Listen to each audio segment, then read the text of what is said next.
Good morning. Good morning and welcome. Welcome to the First Unitarian Universalist Congregation of Ann Arbor. We have been gathering since 1865, a liberal religious community committed to justice and peace. I suspect those gathered in the late 1800s never would have imagined a time when folks would be worshiping together, but from their own homes, or even from some city or state or country far from the building they called home in Ann Arbor, Michigan. But that's no longer imaginary, and so we gather from all sorts of locations. So to all of you, welcome. It matters that you have chosen to intentionally spend time in community to renew connections once again. Please feel free to say hello via the chat on live stream, and know that all of us without access to chat are sending greetings as well. If you are new and happen to be in the building, there's a newcomer's welcome that happens right after the service. It's through these doors, down a little bit, and to the right in the Jackson Chapel. Someone will be there to help answer any questions you might have and to welcome you. If you're not in the building this morning and you're new to us, let us know in the chat or contact Hannah at UUAA.org. Hannah's the Welcome Ministries coordinator, and we'll get in touch with you. I'm Reverend Theresa Rohlck, and I serve as your Congregational Chaplain. Today I am joined by the Reverend Manish Mishra-Marzetti, our Senior Minister, and Stella Anderson, our Acting Director for Spiritual Growth and Development. Worship is a collaborative endeavor of the entire worship team, and that team includes our Pianist-in-Residence, Allison Halerz, and our tech consultant, Mike Halerz. Now, from what I know of this congregation, most of you are curious about the world around you, about how things work, why things happen. Curiosity often leads to questions, and questions lead to something we call the question box service. Now, this is a heads up, so you can formulate some questions for our senior minister, Reverend Manish, who will answer them live in real time, never having seen them beforehand, on January 30. To submit a question, you can complete a Google form by January 26th at the latest. The link to the form is in the weekly e-news. And if you're not sure how to manage a Google form, please let me know or let Hannah know, and we'll give you some help. And the youth will also have a chance to submit questions. So this is the service on January 30th, in 2 weeks. Next week, our congregational meeting will happen at this time, 10:30 Eastern Time. It's going to be on Zoom, all of it on Zoom. And you can register in advance to get the link and save yourself some time next Sunday morning. The link is on the first page of our website. If you go and just scroll down a little bit, you'll see a paragraph about the congregational meeting. And with just 2 more clicks, you're registered. I did this yesterday and got an email immediately that just gave me the link right there. All are welcome to attend the congregational meeting and the time of centering that will happen right before it. Members, friends, visitors. However, only members can vote if a vote would be called. So that's next Sunday at 10:30 Eastern. As we move deeper now into our time of worship, we begin with a simple ritual of lighting a chalice and saying words that state what we are lighting the chalice for. In just 4 sentences, we name truth, love, action, and peace. Today, especially in honoring Dr. Martin Luther King, we remember how essential these words were to Dr. King and his work for justice. As a congregation, we aspire to keep these ideas present in all we do. If you are in your own space, I invite you all to lead us in our chalice lighting. And as you light your chalices at home, Stella will do the same here.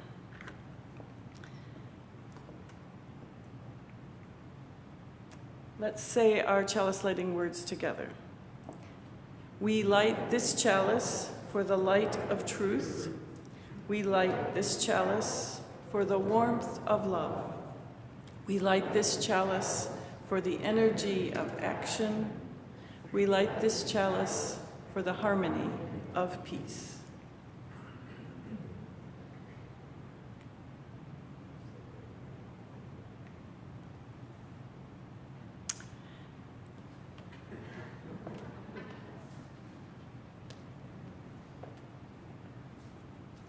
Unitarian Universalism is a faith built on the idea of covenant, of promises we make with each other, and how we want to be in relationship with each other. It's not built around a specific creed or a single belief that each must profess.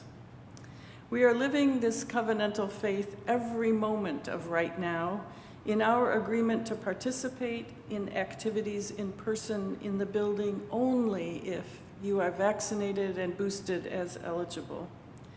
It's really quite remarkable and a beautiful way to be in community with each other. Our covenant includes the words to help one another. With the utmost attention and intention, we hold ourselves to this covenant, knowing our actions matter, that the actions of one affects all, and that it is in the spirit of love that we wear our masks properly. We do all we can to help keep each other safe.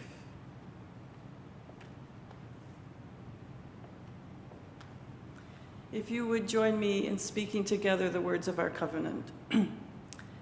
The spirit of this church is love, and service is its law. This is our covenant with each other, to dwell together in peace, to search for truth in love, and to help one another. We are gathered for worship.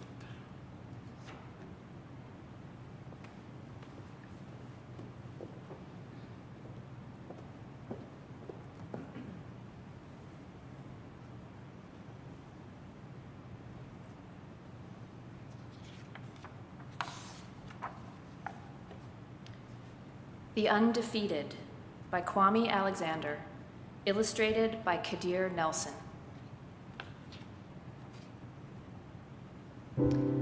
This is for the unforgettable, the swift and sweet ones who hurdled history and opened a world of possible.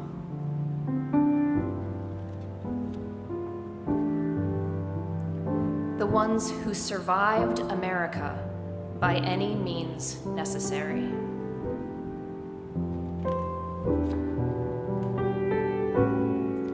And the ones who didn't.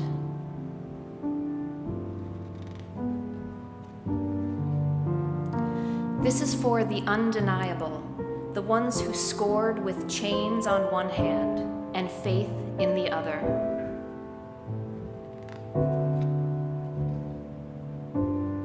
This is for the unflappable, the sophisticated ones who box adversity and tackle vision.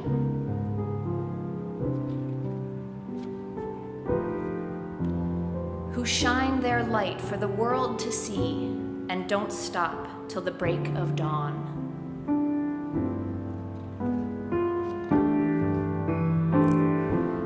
This is for the unafraid, the audacious ones who carried the red, white, and weary blues on the battlefield to save an imperfect union.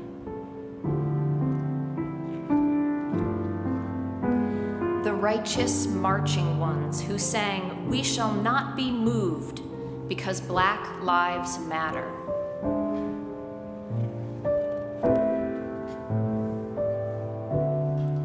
This is for the unspeakable.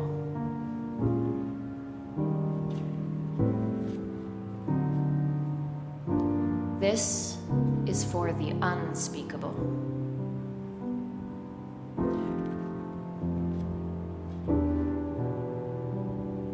This is for the unspeakable.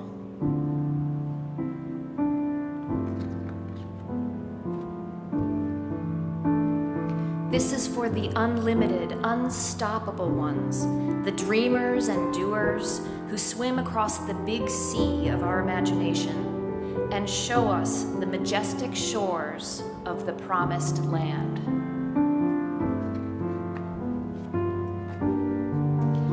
Wilma Rudolphs, the Muhammad Alis, the Althea Gibsons, the Jesse Owenses, the Jordans and the LeBrons, the Serenas and the Cheryls, the Reese Whitleys, and the undiscovered.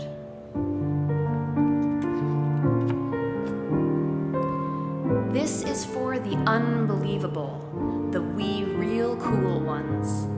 This is for the unbending, the black as the night is beautiful ones.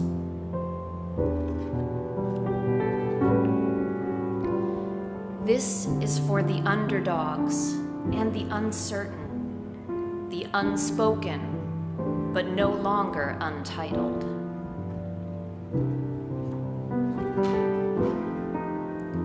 This is for the undefeated. This is for you, and you, and you. This is for us.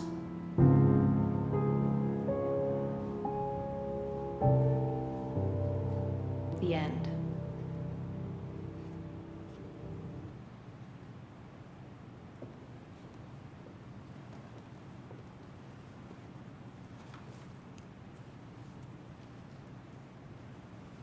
Good morning.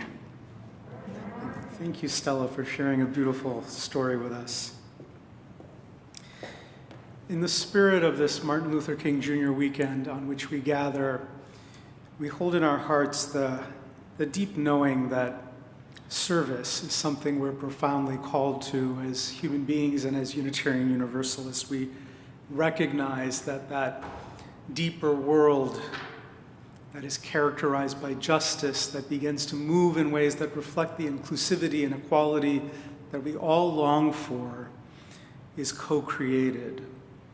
And that co-creation also happens through generosity.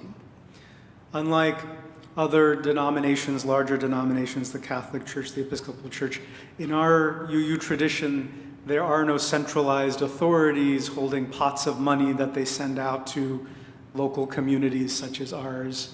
All of the work we do, everything we're able to do and be together is because of the local generosity of our members here and those who engage in the ministries of our community and choose to generously support them. As such, we invite us to take a moment to honor that spirit of generosity that we engage in week after week together in supporting the ministries, the ongoing ministries of this community.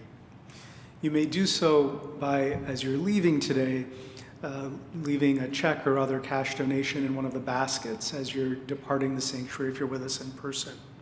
If you're choosing to donate by text or live streaming and would like to donate electronically, you can do so by texting UUAA to 73256 or going to our congregational website, uuaa.org/giving, and there are links to donate from there.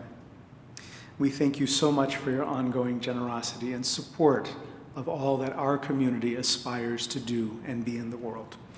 Today's offering will be gratefully received.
Indeed. Thank you, Allison. Would you rise as you're comfortably able? We turn to these familiar words with which we dedicate and commit our generosity to one another. Let us join our voices as we say together, to the work of this congregation, which is weaving a tapestry of love and action, we dedicate our lives and these our offerings. Thank you. Please be seated.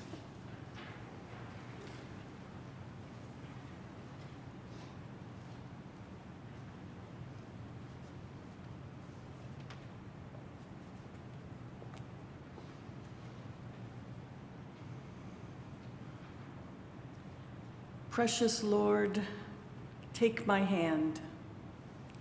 Lead me on, let me stand.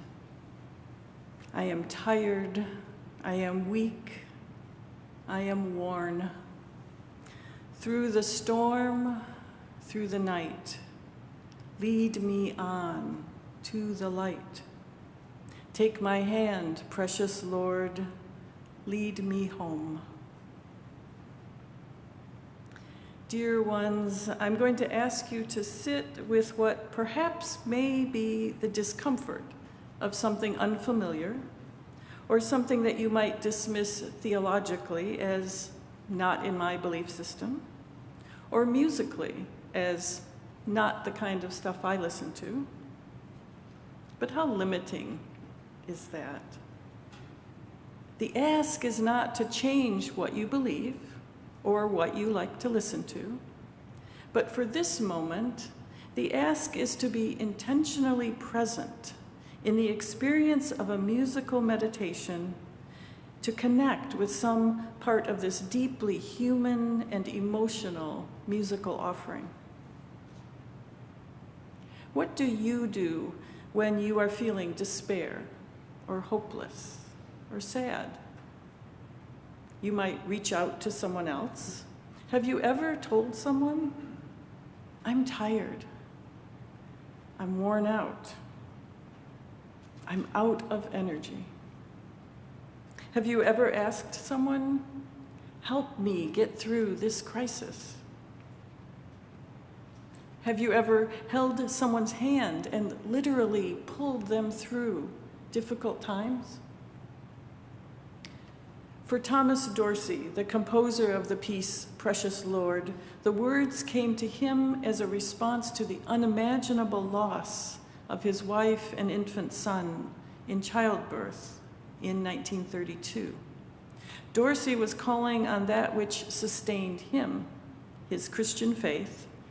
Precious Lord, take my hand. This hymn was the Reverend Dr. Martin Luther King Jr.'s favorite.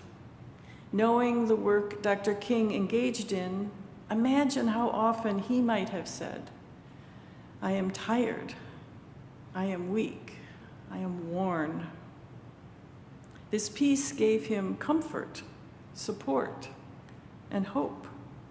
He often asked Mahalia Jackson to sing it at civil rights rallies, and it is said to sing it over the phone to him in private moments of prayer. There are many anecdotes, too, that report that Martin Luther King's final words before he was assassinated were the request to have this piece sung at a service he was planning to attend later that evening. He never made it to that service. Instead, this piece was sung at his funeral by his close friend, Mahalia Jackson. And today, we will listen to Mahalia Jackson singing this piece. Open your hearts to receive it as you are able. Settle into a comfortable position, knowing it's okay to stand up or move around, perhaps light a candle, or just sit. Your eyes may be open or closed. And as you listen, hear the intentionality of Ms. Jackson's interpretation. Each note she sings contains within itself an astounding world of nuance, of emotion, sound, and color. She's not just singing this song. She is praying it. Join her now in this moment of prayer, of silent reflection, of musical meditation.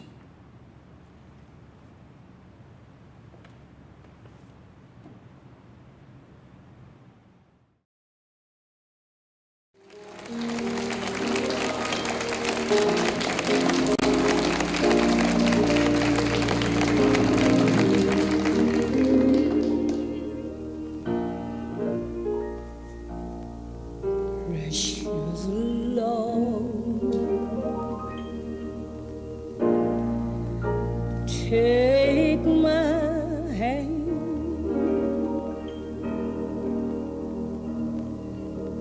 lead me on,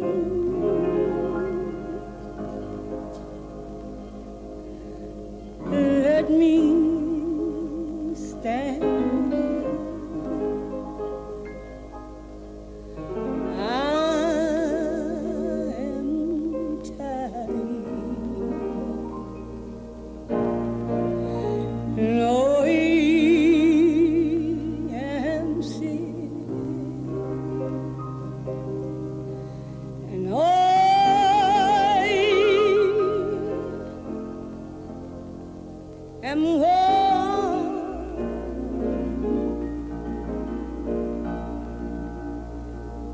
But through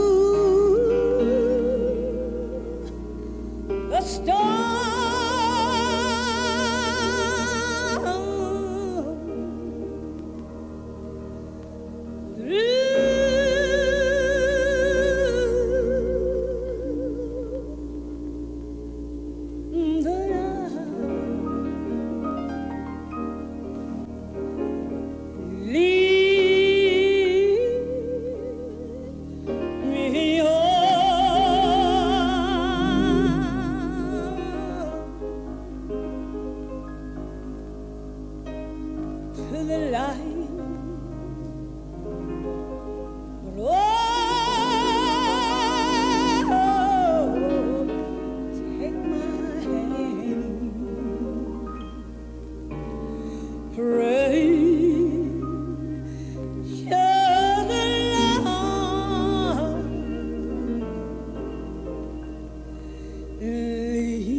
oh,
Mahalia Jackson, an amazing individual, a spiritual advisor to a profound social and spiritual leader.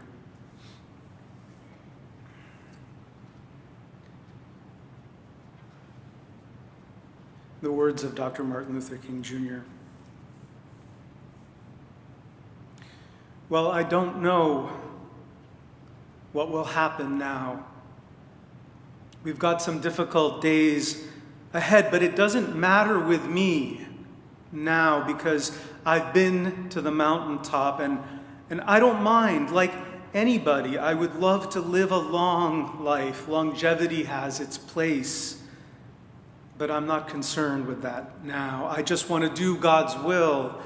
And He's allowed me to go to the mountain, and I've looked over and I've seen the promised land. I may not get there with you, but I want you to know tonight that we as a people will get to the promised land. And I'm happy tonight. I'm not worried about anything. I'm not fearing any man. My eyes have seen the glory of the coming of the Lord.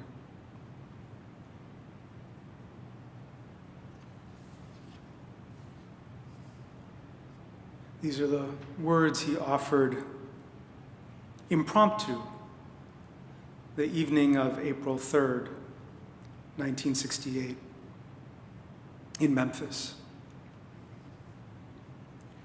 They're considered prescient because it was the day before his murder, before his assassination. And yet death was on his mind. His own death and the death of others. He was returning to Memphis. He had been there about a week earlier, and a march, a protest, violence had occurred at that protest. He was devastated. He was absolutely heartbroken about it. Really heartbroken about it. And it's unclear whether it was people in the movement that had engaged in violence or outside instigators. Question that's still debated.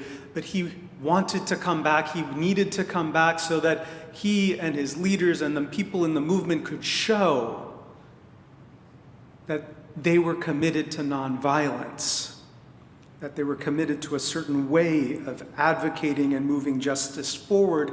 He came back to Memphis on April 3rd specifically to do that. And his flight was delayed.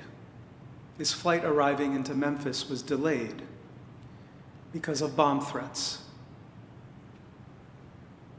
And so he was sitting very deeply with the fact that he could have died on that plane ride.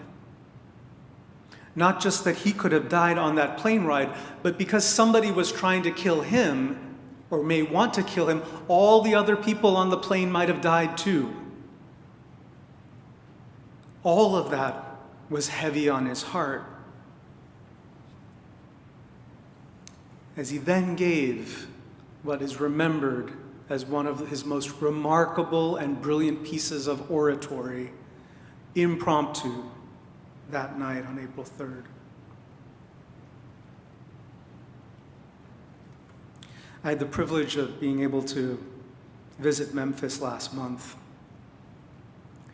And I got to go to the site of the Lorraine Motel, which is where he stayed. And it's where he was murdered on April 4th, the next day, 1968.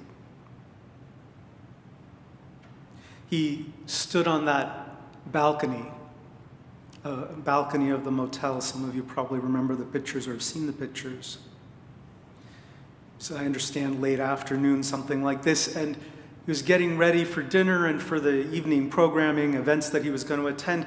And another musician friend, a good friend, Ben Branch, is walking in the parking lot of the Lorraine Motel, and he shouts down to Ben, and he makes a special request, and he asks it a couple of times.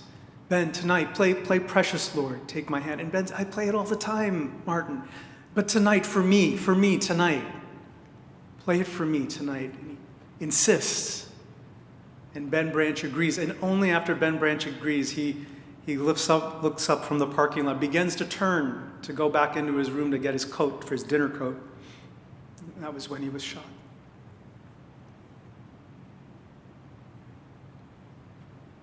I saw that spot at the Lorraine Motel. That motel is now adjacent to what's known as the National Civil Rights Museum. For those who have not been, I cannot overstate what an incredibly impactful, meaningful, powerful experience it is to visit this museum, which is on par with any of the finest Smithsonian museums in Washington, D.C., or any museum anywhere. The curation of the experience of what it means to work for justice, to struggle for justice in the experience of oppression. What this museum does in bringing that journey and struggle alive is absolutely remarkable. And people told me before I went, it will feel like you're on holy ground. Not just because Martin Luther King was assassinated on this land, right on the premises there, but because of this collective memorialization, remembering of who we are and the journey our nation has been on, continues to be on. I ran out of tissue. I wept so profoundly going through this museum. I literally didn't have any tissue left on me. And you finish this experience in whatever way you do. Honestly, I could have spent double the amount of time I spent there. And on the same compound is included, across the street, the hostel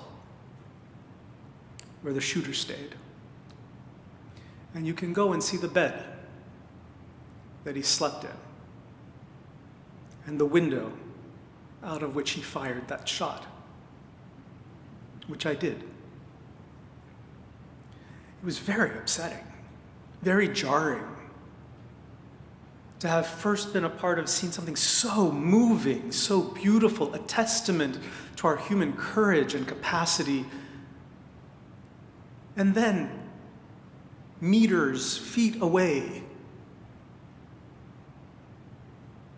a physical space that embodied, contemplated, intentional violence and hatred, willful hatred. So jarring. And I found myself thinking, even as I was holding it, it felt so dissonant. Yeah, that was 1968. Here we are in 2022,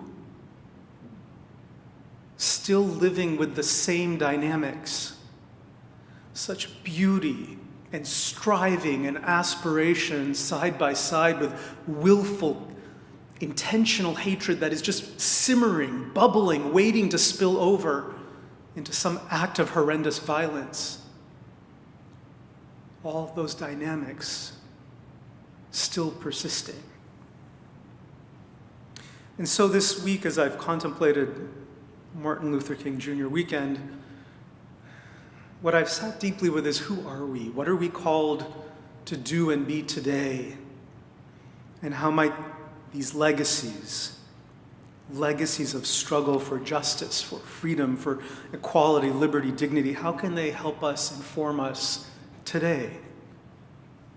We do still need that wisdom.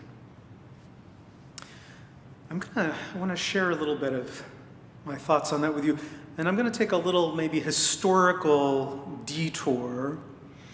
Some of you may or may not know, 20 plus years ago, before I went into congregational ministry, I had the idea, it was short-lived, but it was there for a while, that I was going to become a professor. And if I became a professor of religion, I was going to specialize in a particular niche thing, which was the intersection of Hinduism with American transcendentalism, and how all of that related to amazing justice and movement leaders like Gandhi and MLK. I didn't obviously do that, but I know a lot about it, and I did a lot of original research. So I'm going to geek out for a minute or two, and if this isn't your passion, I'd invite you to just take delight in my passion for it. So to lead you in a few minutes of that historical journey, I'm going to start with Hinduism. Now, there are dominant strands of Hinduism, and the dominant strain of Hinduism is one with a great deal of social, cultural, religiously sanctioned hierarchy. There are definite roles in the traditional, maybe dominant understanding of Hinduism. And those roles often involve a great deal of fatalism. Fate determines your lot in life. And so if you're born into one of those struggling classes, make the best of it. Maybe next time around you'll be born into the lap of luxury, be a major political ruler or a business leader with plenty of resources, privilege, and power. Don't worry too much about it this time. Just shuffle along and make the best of it that you can. And while that fatalism is a dominant streak in Hinduism, Hinduism is also the religion that holds as one of its primary texts a scripture called the Bhagavad Gita. And the Gita is the one scripture in Hinduism that has in it a profound, central teaching about moral agency. And what I mean about agency is action, moral action. And that moral agency lies with you. And it lies with me. It lies with each of us individually. So for a religion that has such a can have a dominant fatalistic strain to it, it also has a very profound teaching about individual moral agency. And in this scripture, the Hindu deity Krishna is talking to a disciple and friend named Arjun, and gives this very specific teaching around us needing to be in discernment, individual discernment around what is good and what is right in any given set of circumstances that we may individually encounter in our life, and being true to that, not wavering from that, and not being concerned about whether doing the thing that is good and right, whether it actually changes anything or not, whether it's impactful or not. Those are not questions to be preoccupied. What we focus with is our moral agency and action, doing the best we can moment to moment in the circumstances that we greet us. So this is a profound teaching in the Hindu scripture of the Gita, moral agency. Go forward a bit to the era of the Unitarian Transcendentalists. They're primarily settled in New England, but over time not only. And these Transcendentalist New Englanders had been reading scriptural translations of the Hindu scripture that came across by boat. So I want you to imagine, we're talking 19th century. These were British scholars who had tremendous disdain for Hinduism. They viewed it as an inferior religion. And so you've got these British scholars, colonialistic scholars, translating Hindu text into English. The text is then traveling from South Asia to the UK. From the UK, it's traveling by boat, by ship, over to North America. And you've got these Unitarian forebearers, the Transcendentalists, they're reading very poor, inadequate translations of Hindu and Buddhist scripture and trying to piece together the best they can out of it. And they got some things were a little off, but they got some basic things out of it. So imagine the Gita, which has its teaching of moral agency, individual moral agency. Emerson provides us an understanding, a theory around moral authority. Where is the locus of moral authority? One that is not insignificant, given a time period in which your typical religious understanding was that it's outside. It is a deity, it is a God that is beyond us, that is higher than us. Emerson says, look within. In fact, he believed ministers were irrelevant. Look within. Not listening to the chatter, not listening to the voice of preoccupation, worry, resentment, none of that stuff. Deeper within.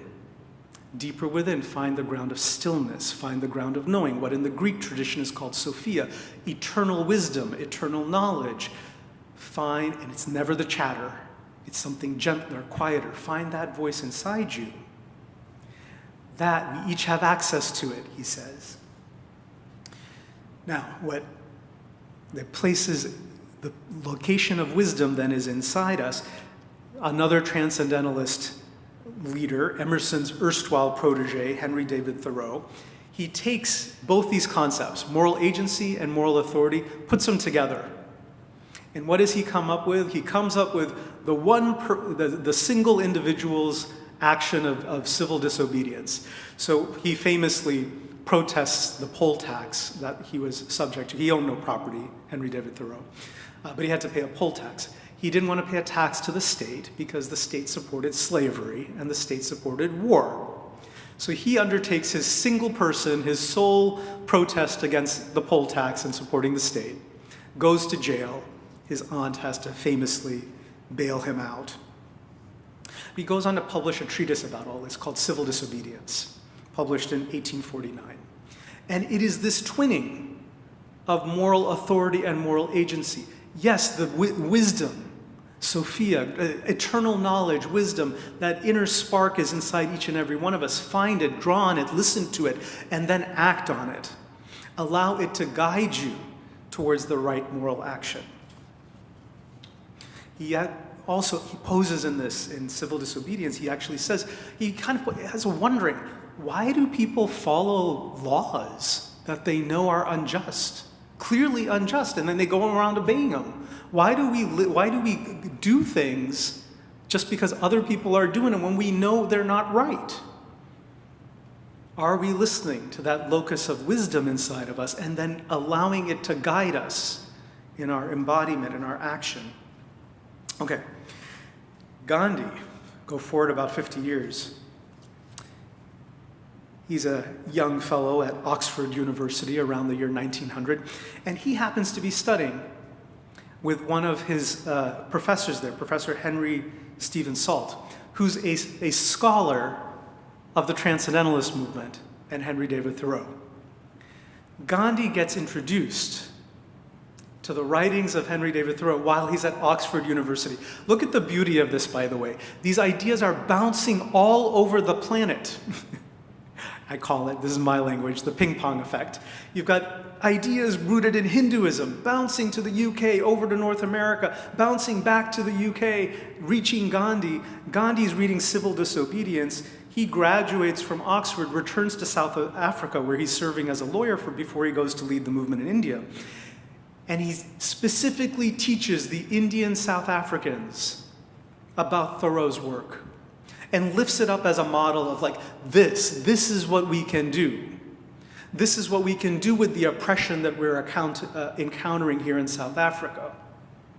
And he takes it a step further. He takes the whole theory, goes to India and becomes the leader of the freedom movement, the national freedom movement in India, embodying and taking all those ideas further. Hinduism influencing American Unitarian Transcendentalism, influencing Gandhi, influencing South Africa, going on to become Gandhi's own version, iteration of it back in India. About another 50 years after that, Martin Luther King is a young fella at Crozier Theological Seminary in Philadelphia. And one of his professors includes in one of his seminary classes teachings about Gandhi and Gandhi's movement work, but it didn't quite catch. It was theoretical in that seminary class. But sometime soon after that, there's a talk in town, a lecture. Reverend Mordecai Johnson, president of Howard University, is visiting Philadelphia and gives a talk in town that many of the seminarians from Crozier choose to attend. And Mordecai Johnson had just returned from India. He had met with Gandhi's disciples. He had learned about the Indian freedom movement. He was on fire with how to do justice work, how to do social transformation work. And he talks about it. He preaches about it in Philadelphia. Martin Luther King Jr. is in the audience as a seminarian, a minister in training. He's lit on fire. He writes in his memoirs, he went on to go, like that day, the next couple of days, he buys half a dozen books about Gandhi and the Indian freedom movement and begins immersing himself in the strategy, the philosophy, the spirituality of it, and it becomes central to MLK's approach to freedom and justice. Now, this is the thing I want to talk about, because both Gandhi and MLK had some very core understandings in common, and they're actually connected to the thing I started with, the teaching in the Gita. Remember what I said about what Krishna says to Arjuna in the Gita. Do what's right but focus on doing what's not the outcomes, not the consequences. Sure, we want to build a better, just world, but that's not up to any one of us alone. So we must always focus on doing the good thing, the right thing ourselves. And what that led to for both Gandhi and MLK was an embodied philosophy that the means matter. It is not just getting to a just outcome. The means, the process of getting to the just outcome, of building the beloved community, of ascending the mountaintop that he spoke of. The process, the journey, how you get there profoundly matters. So what was the how? And there's a lot of commonalities in how Gandhi led and how MLK led. These were spiritual movements. Fundamentally, they were civic, they were political, and they were fundamentally spiritual, and that meant something.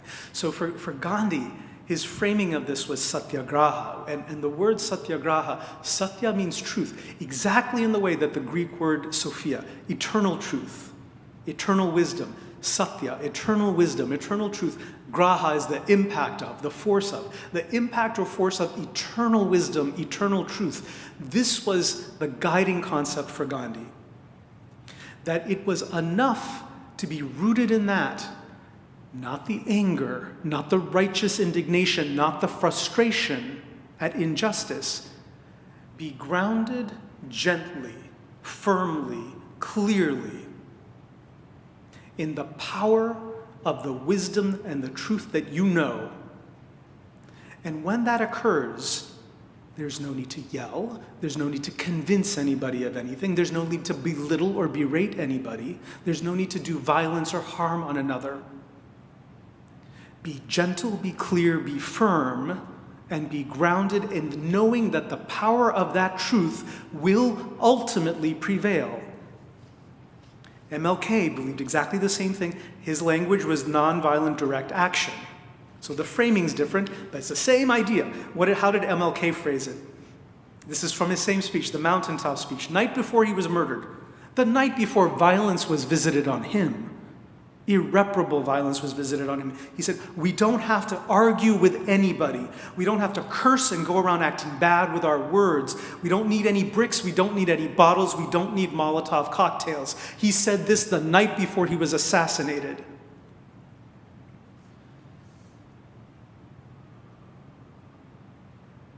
This work, spiritual work of finding our grounding and only acting from that grounding, only acting in the name of justice from that grounding, was a part of intentional trainings that happened in the Indian movement and that happened in the civil rights movement that the Southern Christian Leadership Conference and all its allied organizations engaged in. You did not just show up at a protest or march because you're righteously indignated and you're going to act on your anger and frustration. In fact, what they would tell you, you showed up at one of these trainings, and if your peers picked up on that you're holding that energy, they would say, brother, sister, sibling, this work's not for you, not today, not right now.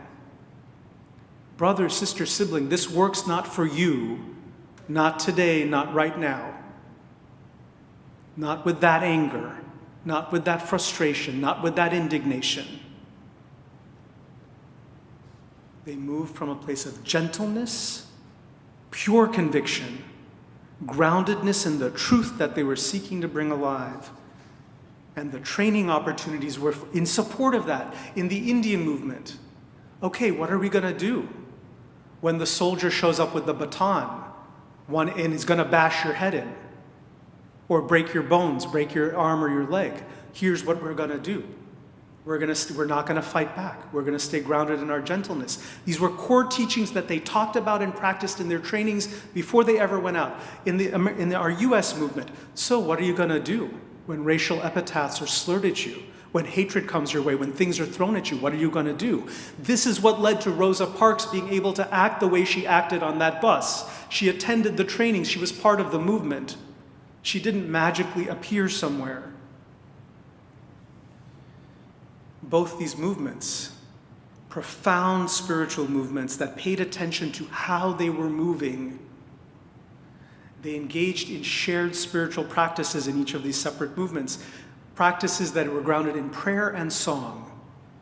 John Lewis said about the U.S., about our civil rights movement, there would have been no civil rights movement without the music. And think of what the music does. Same with the Indian movement. There was song and there was prayer. Other practices too, but there were spiritual practices. And what these practices did, they took you out of yourself. You were anticipating danger and harm and violence. How could you not be afraid? And the songs and the movement reminded you of your aspiration and your commitment and that you're with others. We are here together, singing together, part of a justice movement that is intended to move humanity, the human species, forward. The music was spiritual grounding and part of the preparation, part of the enactment, part of the embodiment. And then they did practice. Practice around the values they were seeking to bring alive.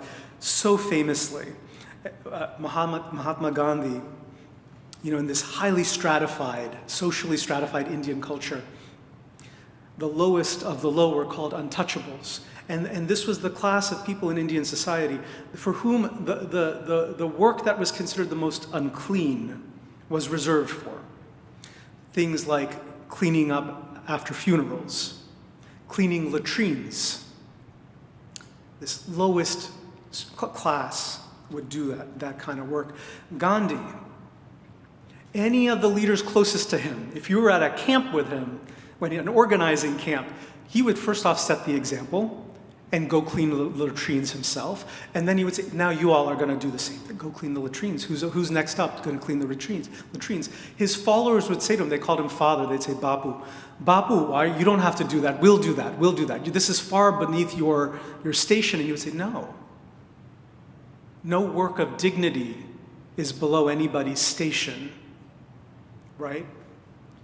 His actions, which were practice, embodied practice, bringing alive the philosophical, spiritual, ethical commitment to human equality and dignity. MLK, no less, absolutely the same. Him and his Southern Christian Leadership Council leaders, they were in the midst of organizing a national poor people's campaign. When the things came up in Memphis, when the needs came up in Memphis, he left the organizing for the national movement to take leadership in Memphis. Why? Because sanitation workers in the town of Memphis were being treated, they held exactly the same social position as the folks in India. They were considered the lowest amongst the low in that society. Predominantly black workers, predominantly men, paid a pittance and treated poorly, and were dying due to unhygienic and unsafe conditions. The situation was so bad that as part of the protests that were organized, the sanitation workers would wear signs and carry placards saying, I am a man, I am a human being, because the society around them didn't even see them and interact with them as being human. MLK left national organizing work to show up for those people in Memphis. Practice, our actual embodied practice has to match what we say we believe. And then, and only then, with all these pieces together, all these preceding pieces lined up, would both Gandhi and MLK show up at the forefront, leading the marches and protests at which heads may get bashed in, things may be thrown at them, slurs, epithets, bottles. They would show up, and MLK had language for this. He called it dangerous unselfishness. Dangerous. Because you may be putting yourself in harm's way knowingly and wittingly in service to a greater unselfishness that our world needs. Exemplars of. I don't have every answer for what our time needs. None of us do. If it existed, we would already have it. Nobody's got it. None of our civic leaders. I certainly don't. I doubt you do. We don't have a perfect answer for what these times need. The strategy that our time today needs is not the strategy of 1950s and 60s MLK or 1930s and 40s India, where Gandhi was living. The times are not those. But here's the thing I can tell you that persists and that we need, and that's increasingly in shorter supply: the attentiveness to the how. Notice how profound spiritual and justice movements were built. It was with persistent, consistent, insistent attention on the how. How will we engage in this work? We will not diminish others. We will not hurl epitaphs, anger, fling it around carelessly. We will not show up with violence and aggression, verbally, physically, in any way, with others. Both these profound leaders and movements were grounded in the how.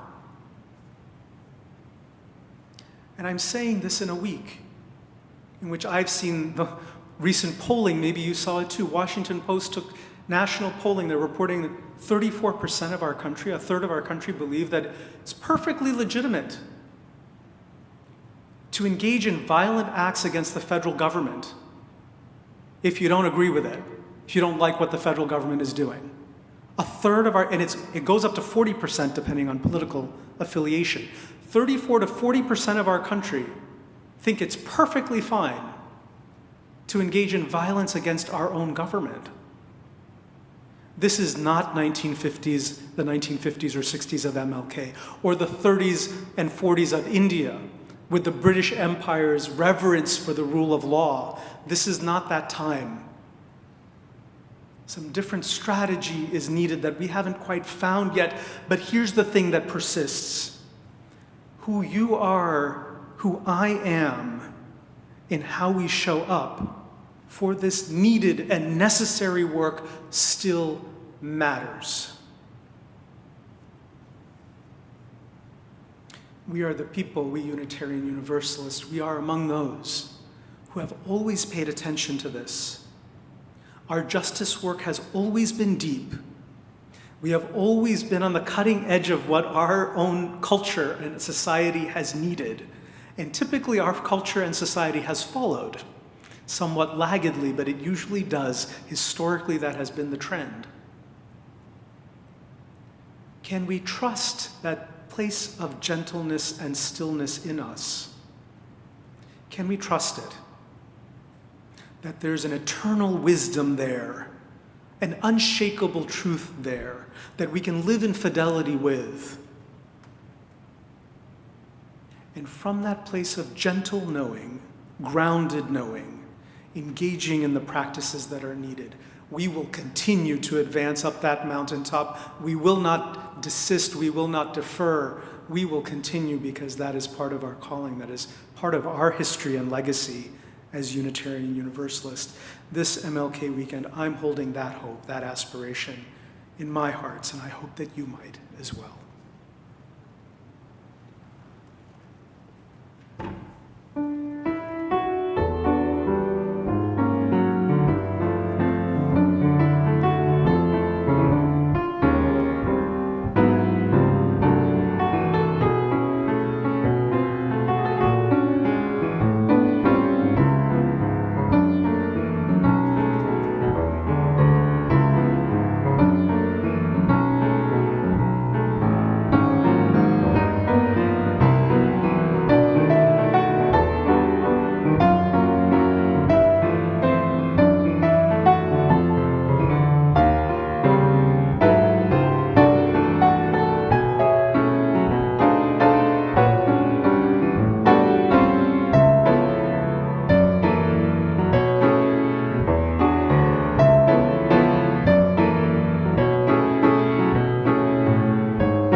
If you would rise as you're able for our closing thought, our closing prayer, our benediction.